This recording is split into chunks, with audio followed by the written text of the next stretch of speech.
Have we been doing strategic thinking today? Is this like, was any of this some strategic thinking? Yeah, it was pretty strategic. What if you had a habit, like it was so ingrained in you, you could not shut it off to think, what if? Like, I've got this thing, I've been an entrepreneur my whole life, I've owned businesses, I still own businesses. I'm the guy that like walks in and I have a really good burger, I'm like, do they franchise this place? Could we franchise this place? What if we did this? What if we did that? Like, I'm always, like, going into that, I can't shut it off. I'm writing business plans. This, by the way, all these things, this was not on the KW curriculum. This is not part of the business planning clinic. I came up with this, me and Mike Bastian started talking about this, we're like, oh my gosh, look at this, because we were all just geeking out on stuff. Right? This is just from strategic thinking. It's all real, it's all there. So it's not anything made up, but it was like, oh, we weren't even thinking about this.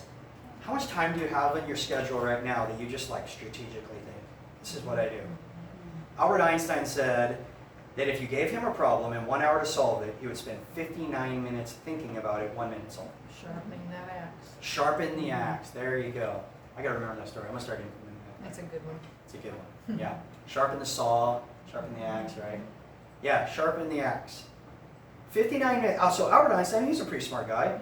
And he said, if you gave me a problem, I'll spend 59 minutes thinking about it, 1 minute solving it, which tells me that you guys would literally be better off. You'd be more successful, more fulfilled and all that if you came in here, worked for 8 hours, and for 8 hours you just sat in this chair with your eyes closed, meditating for 7 hours. In fact, 7.5 hours. Just meditating and thinking, strategically thinking, or journaling and writing and doing all this, just thinking and thinking and thinking. And I'm like, what is she doing? She's just thinking. She's just thinking. She's meditating and thinking. And then after 7.5 hours, you got up and you're like, I know exactly what to do. And you just did something for a half an hour. And during that half an hour, you made like $3,000 in 30 minutes. And you're like, wow, how did she do that? Well, I think it was Picasso that did that. Like someone commissioned him to draw a painting. He said, $10,000, I'll draw that, I'll paint that. And he went in there and he did it in like an hour. And I think the line goes like, the guy got upset, he's like, what the heck, that only took you 1 hour to paint that for $10,000. He's like, no, you didn't pay me for 1 hour. You just paid me for the 10,000 hours of practice it took me to be able to paint that in 1 hour. That's what you paid for. Right? You only paid $1 an hour. It took me 10,000 hours of practice to be able to paint that in 1 hour. That's what you paid for. In our world, we get paid for our ability to make decisions and to be able to think for our clients who represent them. If we were just strategically thinking for all this time and then making actions based on that thinking, you guys would be multimillionaires if you spent 7 hours thinking about it, 1 hour actually doing something. Because we would think about how we could like calculate all that out. And the most successful agent in this company, they can't shut it off. In fact, the top 100 agents, they pay on their own dime. They fly to Austin every single month and they meet with Gary Keller and they all just sit around and think. And command and books and curriculums, all this stuff that we learn are all from, they're byproducts of the think tanks that's called the masterminds from the top agents. Am I right? Yeah, one more. The gratitude habit. That's the 10th habit, and again, I won't go super deep in this because we did cover it earlier, but it's just a choice. You can be grateful or you can be spiteful, it's just a choice. And successful people have just learned that, I got a bonus out of where there is. The gratitude for the big picture, gratitude for the opportunities, gratitude for the process, gratitude for the learning opportunities, gratitude for the pain, gratitude for all that. When you just come from gratitude in your meditation and your prayer and with your friends, things just start lining up better. And it is a choice. That guy backed in my car, I could have been all pissed off and I would have been righteous. I would have been, justified in my anger. And nobody would have been upset with it. They would say, no, you're justified, Rob. Be angry. And what did it serve? Like, I don't need that. I'm just grateful. Like, I'm grateful I have a car. I'm grateful that the guy didn't drive away. I'm grateful that he told me. I'm grateful, right? I'm grateful I didn't walk out and just see my car smashed and a car gone. Whatever. I'm grateful for a lot of things. I'm just grateful for the process. I'm grateful to be here. I'm grateful to be talking to you. I'm grateful that you four showed up. It's just a choice. Now, it's not a choice that I'm always in, but as soon as it occurs to me, right. I know I have the choice. That human thing. It's a human thing, right? Yeah. Now, the difference between like my marriage early on and the marriage now is like, I'm still the same person. I can still be a total ass and a total jerk to my wife and unreasonable and all that. The difference is when I was younger, is like that bad mood might have lasted a day or a week or a month or whatever. I'm just being a jerk and yeah, or whatever. And now I catch myself, and it might last a couple minutes. And I'm pivoting off it. And I'm like, I'm just really grumpy right now, and I probably just need a walk. She's like, oh, okay, you want me to give some space? I'm like, yeah, give me 2 minutes to be a victim and feel sorry for myself, and then I will be out of it. But right now, I just need 2 minutes to be a victim. I was doing it yesterday at the airport. We were walking. I was just fired up about something. I'm like, ah. She went to reach my hand. I'm like, don't touch me right now. I need 2 minutes to just be a total ass and just be totally self-certain. I'm like, and I'm walking. I'm like, okay, man. I'm done. That's it. It's gone. It's gone. But I just needed that 2 minutes. I was in choice. I was choosing to do it, but I was owning it, and I put a time on it, and I pivoted out of it quicker.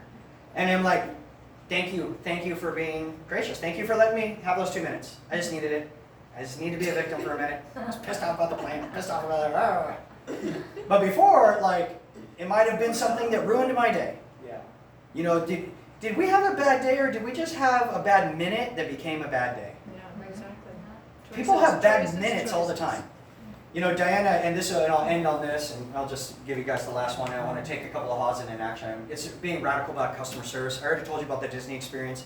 What if you treated your business the way that Disney treats their experience? To the point where there won't be scratches on the poles, on the railing, because some little boy just traveled across the world to experience Disneyland. They want him to see a perfect Disneyland, right? Characters, if Cinderella breaks her ankle, she cannot break character. Cinderella lost a shoe. They're carrying her away. Broken ankle. Do not break character. There's a little girl here that just traveled 3,000 miles to see Cinderella.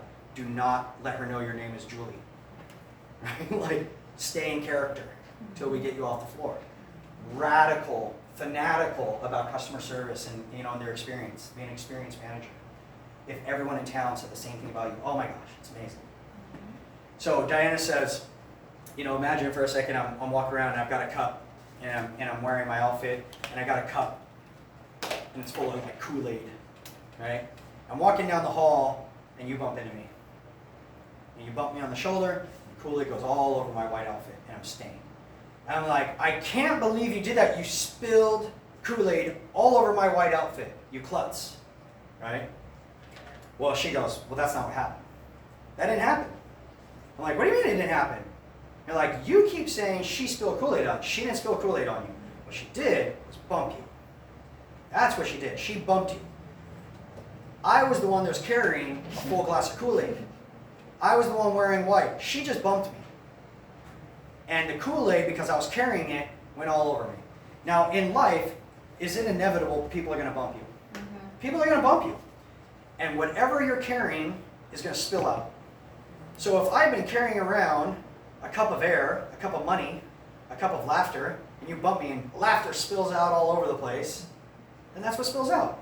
Joy and love and empathy and all these things, that spills out because you bumped me. Hey, sorry, back to your car. I'm like, it's all good, bro. We'll get it done. Who do I have to be? Who do I have to be consciously choosing to be so that I'm so full of that when someone literally backs into me and bumps me so hard that I'm like, psh, gratitude. I have to be incredibly intentional. It has to be a habit. There's no goal I can set. There's no book I can read that will just fill you up with that kind of gratitude. Believe me, it's a choice. I'm not naturally that way. I had to make it a habit. And so what you have to do is you have to constantly be looking for things to be grateful for. Looking for these things. Looking for radical ways. So here's my end. I want a couple of ahas, and I want to give you guys a tool on how you're going to, how do we actually transform something here? Let's get 2 or 3 or 4. We got 4 people. Let's get 4. What's something you want to implement from what you learned today? Something you learned? Leverage. Leverage. Yeah, a business is leverage. If you think you're a business owner and you're not pulling on levers, which are systems, tools, and people, you're not a business owner, you're a salesperson. You don't own a business, you own a job.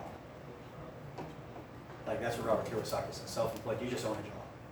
And you get to tell yourself where you're going. So leverage, yes, that's a powerful one. And thinking strategically about it, right? What else? Wake up 1 hour earlier. Do 1 hour of intentional work. It's not when. I wake up 1 hour earlier and am intentional about making my contacts. I just am. That's who I am. That's what I do. Just,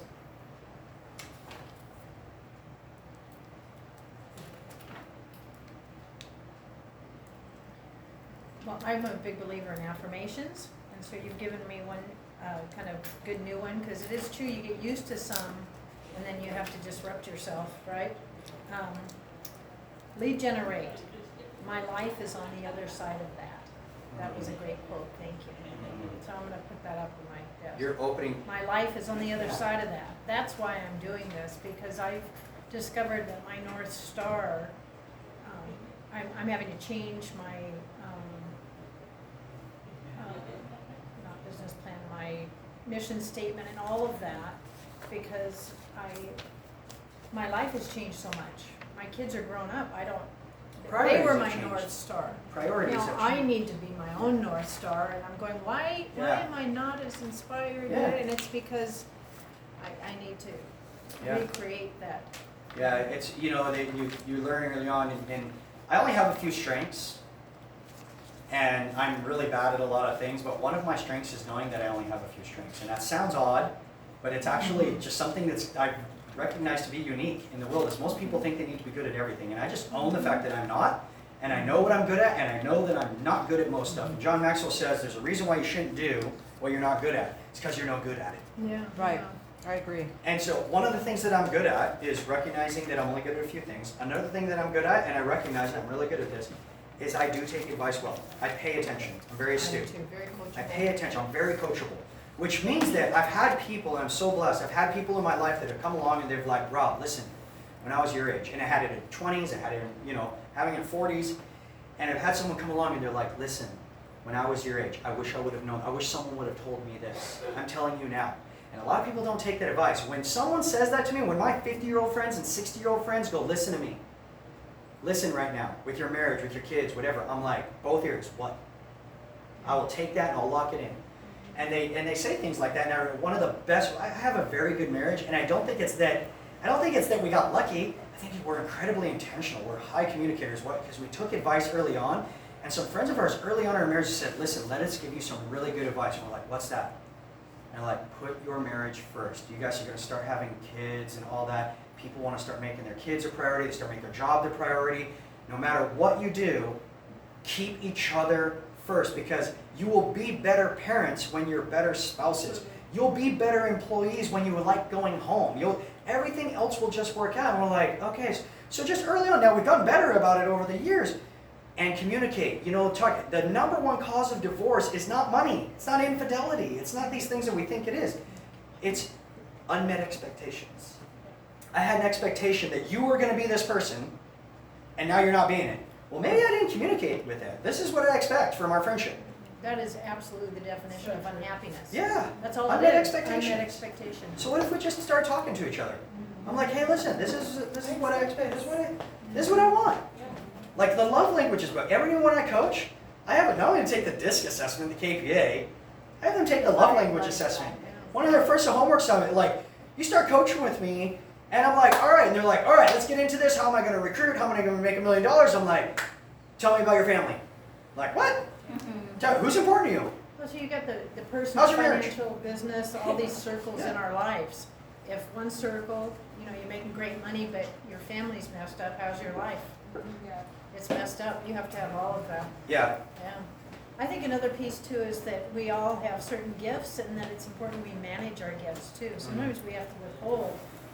Well, managing means recognizing, right? So here's the last one. I want to give you this as you're walking away.